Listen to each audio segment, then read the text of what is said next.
राम मंदिर चढ़ावा चोरी की जांच जारी है। एसआईटी लगातार जांच कर रही है और आज भी राम जन्मभूमि परिसर में होगी पूछताछ। कल भी एसआईटी ने 7 घंटे तक पूछताछ की थी। एसआईटी ने आज बैंक कर्मचारियों को तलब किया। बैंक कर्मचारी और मंदिर के सेवादारों से पूछताछ होगी। जमीन खरीदने और बेचने वालों से सवाल जवाब होंगे। तो एसआईटी आज भी पूछताछ करेगी और आज पूछताछ बैंक कर्मचारियों और मंदिर के सेवादारों से होगी। कल भी अयोध्या मंदिर परिसर में एसआईटी की मौजूदगी थी और कई घंटे की पूछताछ हुई। आज भी पूछताछ का ये दौर जारी रहेगा।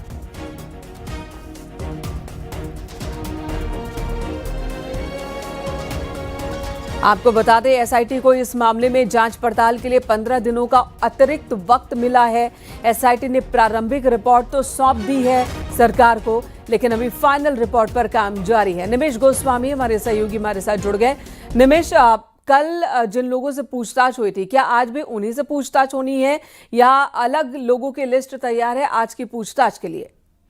देखिए, आज की पूछताछ का जो दायरा है वो अब जमीन खरीद फरोख्त मामले पर चुका है और जमीन खरीद फरोख्त मामले पर जो क्रेता विक्रेता है उनको बुलाया गया है और इसके साथ ही जो गवाह है उसको बुलाया गया है। बैंक कर्मचारियों को बुलाया गया है, उनसे एक बार फिर से पूछताछ होगी और इसके साथ ही लेन देन के जो प्रक्रिया है उसकी पारदर्शिता पर भी पूछताछ की जाएगी।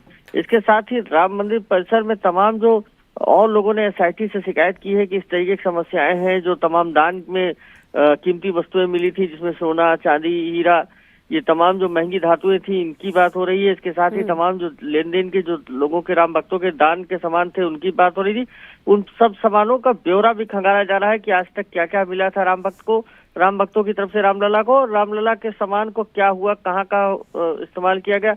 हालांकि इसमें भारत सरकार की संस्था एमिंट है जिसमें चांदी कुछ गलवाई गई थी। बीते दिनों ये बात निकल के आई थी कि कुछ चांदी जो रामलला के प्राण प्रतिष्ठा के दरमियान मिली थी, कई कुंटलों में मिली थी, उसकी शुद्धता बहुत थी। तो भारत सरकार की संस्था है मिंट उसमें उपक्रम में गलवाई की थी और उसका उपयोग राम मंदिर के परिसर में किया गया था। इसके साथ ही एक बड़ा सवाल है कि बहुत सारे लोग हैं जो श्रद्धालु दावे कर रहे हैं कि उन्होंने महंगी महंगी कीमती सामान, कीमती वस्तुएं उन्होंने दान की, लेकिन उन्हें रसीद तक नहीं मिला। ऐसे लोग भी सामने आए हैं, तो उन मामलों की जांच कैसे हो पाएगी?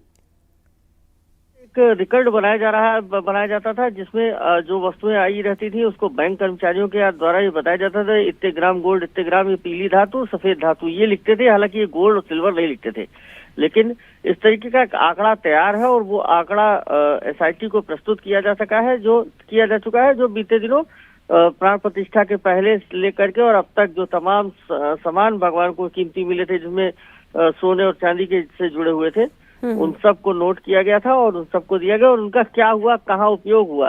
महाराष्ट्र के एक बड़े व्यापारी ने भगवान को 1 कुंटल 68 किलो सोना दिया था, जिसमें भगवान के सभी मंदिरों में बाकायदा जितने सिंहासन है वो गोल्ड से हुए थे। सारे मंदिर के जो द्वार है उनको स्वर्ण जड़ित किया गया था और इसके साथ ही भगवान के मंदिर के शिखर को भी स्वर्ण जड़ित किया गया है। तो इस तरीके के जो जिन दानदाताओं ने रामलला के प्रति अपनी तिजोरियां खोली थी, उनका जो रिकॉर्ड था वो रिकॉर्ड प्रस्तुत किया जा चुका है और ट्रस्ट पूरी सहयोग कर रहा है। राम मंदिर ट्रस्ट के महासचिव चंपत राय कल भी राम मंदिर परिसर में मौजूद थे।